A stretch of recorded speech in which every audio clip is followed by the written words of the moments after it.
Bag. Correct. Oh, I think all of it. It's like we go from our favorite fight to our oh god, this guy fight. So that should be fun. You get to be the hero at the end with physical damage. Right. Yeah. So, general tip I'm going to give. This is for all specs. Use a defensive cooldown when just before that frost orb. That frost orb is one of the biggest damage dealers out there. That the healers have to contend with.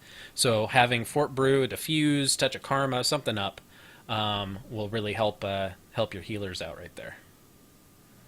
So I'll take Mistweaver second here. Let's do Brewmaster first. Go ahead, why don't you? Well, I'm still working on the boss.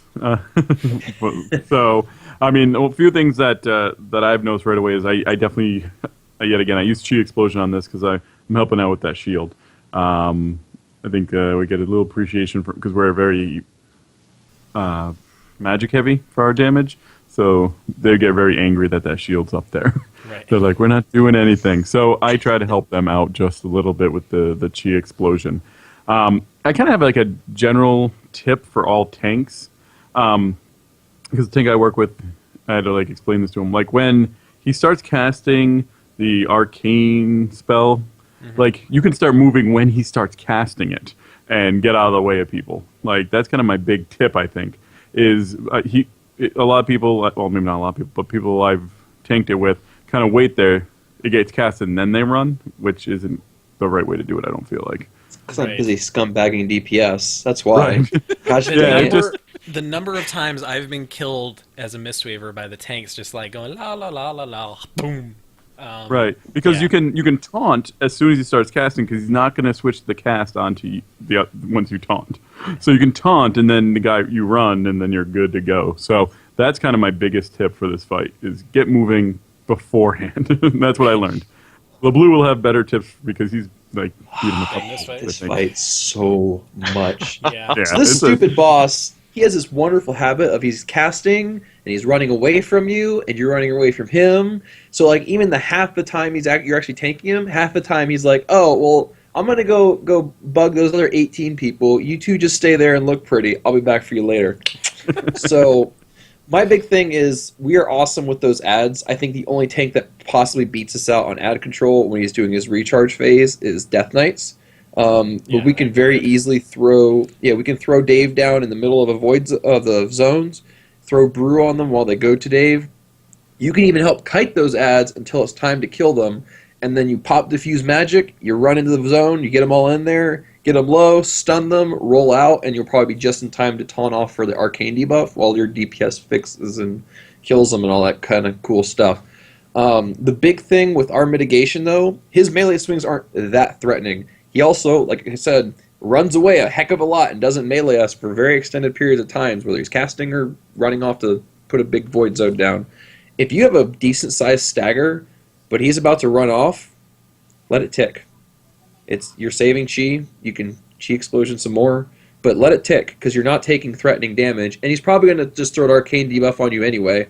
So it's like our mitigation for this one is just hilarious to watch because we don't take a lot of actual damage from the boss outside of a few melee swings before he does something else because he's got ADD or something.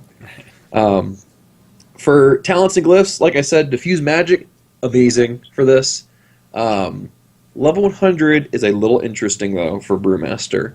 Fun fact, those ads, they melee for arcane damage, not physical damage, which means Soul Dance is actually really, really good for this fight, especially as you get into higher difficulties. And those ads actually melee for something, and you're trying to drag them into the zones. And just like anything else you try to tank, they don't ever want to play nice, and they don't start doing like dances around you like you're doing a square dance or something. So you gotta sometimes just sit in the middle with them. So Soul Dance is really Every good. now and then I notice one of those ads just kind of goes, "Ooh, a mage." Right. Yeah, they just do all kinds of crazy things. So Soul Dance is really good for reducing the damage from them. That's probably the most tank threatening part is picking up all of those ads. And then Diffuse Magic, again, pulling them into the zones, reducing the damage not only from the zones, but from the ads themselves meleeing you. Big disclaimer. If you take Soul Dance, do not take Glyph of Guard. because there's this weird thing right now where if you take Soul Dance, it registers magic damage as physical. And I say physical in quotations because it's actually not physical, but Glyph of Guard thinks it is because you're staggering it. It's really odd. So if you take one or the other, you don't take both. And I don't recommend Glyph of Guard because Guard reduces all the damage anyway. Why limit that to just magic? Right. So, but if you don't need the Soul Dance, take Chi Explosion and help push the shield off faster. And I guess if you want to be a scumbag and only do physical damage, Serenity, but blah. There you go. I'm done. All right. Well, talking about Mistweavers, you can pretty much avoid most mechanics on this fight because you're counted as melee, but you don't actually have to be in melee. And so the only thing you have to pay attention to in your positioning is where the tanks are going to be running with their arcane, because I can't count the number of times I've been killed by those jackasses. So just kind of stay off to the side. You don't have to worry about trample. You don't have to worry about arcane, and have fun. Heal away. Now, one thing you really do have to pay attention to is moving your statue. As your team moves around the room, move your statue along with it so they're keeping up. And Life Cocoon, the strategy on this one, use this one as often as possible. This is one of those things that really, really helps people. Now, this will really depend on your team strategy. If you're ignoring ads and burning the boss and then switching ads later, you're going to want to save this for your tank that has the ads, because they're going to be hit like a truck unless they're a brewmaster. If they're killing the ads while the shield is up, hit the soak person to really help that out. So you can pay attention more to people taking other damage. Tiger's Lust, I take this one and I try to be helpful with it. I'm not very, but if there's someone you know that's slow getting out of trample or has frost orb on them and doesn't have anything like blink to get away, you can throw Tiger's Lust on them to just help him get it right out of there. Diffuse Magic, take this for the fire. It's really nice you can step out, hit Diffuse Magic, your fire debuff goes away, you can dispel someone else. One thing you can do if you want to be a complete jerk is Revival right then. Do that. Wait, don't do that. That'd be bad. Especially for... Well, okay, I will say this. If your team is really, really smart and they're all spread out and they're not next to each other, Revival is fantastic right there. Yeah. Clears all the debuffs. Yeah, but I don't think there's a team that does that, so... Use it for the shadow debuff, though, but not the fire. Right. Please don't. Yeah, Shadow debuff is a really good time to utilize Revival. Yeah. Revival with Amp Magic, gone. Yep. Don't have to worry about that one at all. Okay, going on to Windwalkers. Air. Yeah, okay, so this guy is kind of a different mechanic where he has this like magical shield that you guys are talking about. So Windwalkers, we do a lot of physical damage, especially when we're in that very serene, serenity kind of mood. So we can be the heroes of the fight, because we're always damaging the boss. We don't have to worry about any kind of magical thing, just hitting. However, not all raid teams have a kind of equal makeup of physical damage and magic damage. So if you're looking to help out your raid team a bit, Chi Explosion is nature damage, that is not physical damage, so you can actually help out with the shield a bit more if you're having trouble with that. It's overall, since it's usually a single target fight, and unless you're rocking really high levels of haste or a Windwalker PvP 2 set, you're not going to do a higher damage single target with Chi Explosion. So, it's close, and if you're really, really good, yes, but I'm not. So I like Serenity here. And I typically my raid team, we have a lot of magic guys, so we do a lot of physical damage for that particular part. When he does his shield charge, that's a good time to make sure you have a 10 stack of Tiger's Eye Brew waiting. If your Serenity is off of cooldown, save it for that. Pile on as many of your cooldowns that you can save up. If you have your lucky double-sided coin and it just come up, wait for that exact moment, because depending on how fast your magic guys do, that'll change the timing of the fight, and so it will be different for every raid team. But stack as much damage as you can when he's not moving, because awesome. Otherwise, it's a stupid fight for how much movement he's going when Yeah. he's doing the smash and the silence, and it's really really annoying. And in case the tanks have kind of a missed taunt, and one goes off to the other side of the room with the arcane damage, then you just sit there spinning around because it looks good, versus just standing there not hitting anything. Yeah, So, I mean, even though this is definitely a Serenity fight, I tend to go Chi Explosion just because I get really tired of the boss moving right when I do Serenity or right when I do Fist of Fury. And so I like to go Chi Explosion so I can save up the 4 Chi. He runs away. I'm like, screw you. I can still hit you. Bam! And that's why I like Chi Explosion on that fight. fun little thing for if the boss does run, and if any boss runs out of way and you're using Chi Explosion and your Expel Harm is up, that's a good time to just pop that to gain 2 Chi in the interim. Right. Little It fun has a tip 20-yard range. Not a lot of people realize that. Yeah.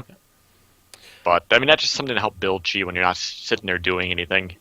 So, Yeah, that boss moves way too often. Every single Yeah. time I'm going to hit Fist of Fury, he walks away. It's like, what? I wanted to talk. yeah. Yeah. So do you do anything for the ads there? I always ignore the ads because our range is just nuking them down, and we don't need me to split my damage on the boss. So, Duke, what do you do for that?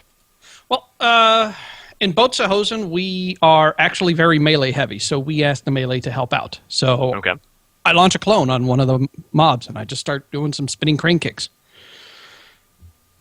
Yeah. Usually helps take him down within a couple of GCDs because everyone else is also helping, right? If I have Fist of Fury up, I'll do that. That tends to take care of them a little quicker. You lose a little bit of damage on the boss, but on the plus side, your tank is alive. Everything in balance. Confirmed. Ikatsu scumbag cares about tank life. Confirmed. Yes, I do, because when the tank dies, usually he goes, I smell a monk. And that's when I go squish. Yeah, it's, Rectify did the same kind of strategy where they have the melee go and help out, because there was a common misconception. I wanted to squash this right now because I was thinking this up until like a couple weeks ago, actually. When the boss goes into the middle and he drops his shield and he's recharging, a lot of people think he gets a damage buff, like a multiplication. That's not true. All he does is become susceptible to magic damage. And so the vulnerability is, I now hurt from magic. Right. So your monk melee damage is not doing any bonus. It's doing the same exact thing. Yeah. So you just allocate your DPS where you need it. And so in Rectified, what we did is we took all the melee over to the ads, let the ranged nuke the boss, and we get the ads in place, nuke them down, go back about our business. So that it's interesting. There's different ways to do this fight, and it all works. So I think that originally came from the PTR, is when the mechanic was he took extra magic damage then too. Could be wrong. Probably I'm wrong. But that might be one of the reasons why it's such a highly misunderstood thing. right. Yeah. And Yeah. Quintuple has Including a good on this point. show a Yeah. couple weeks back. Quintuple has a good point. The reason you want to pop all your cooldowns when he goes into the shield is he stops moving around. Yeah. So you can And just aim, It's like, you know, he's stationary, and for those 10 to 15 seconds, you don't have to worry about You can aggro just except unload. you're just, hey, I've got all these buttons that when I hit them, it says pull from the tank, but actually it doesn't work now. yeah. You know, when he's sitting there T-bowing, aim for the weapon because that's his back. Okay. You don't, Great. because I mean, Now I depending can't on where you unsee are, that. when he's sitting there doing that, you know, it's easy to get turned around. So just look for the big weapon and start hitting that because that's his back, and then you won't have to worry about your blackout kick healing you when Right. you're not taking damage. You may conspire when your targets appear. Takes a knee. Targets! Just blow them up. That's it.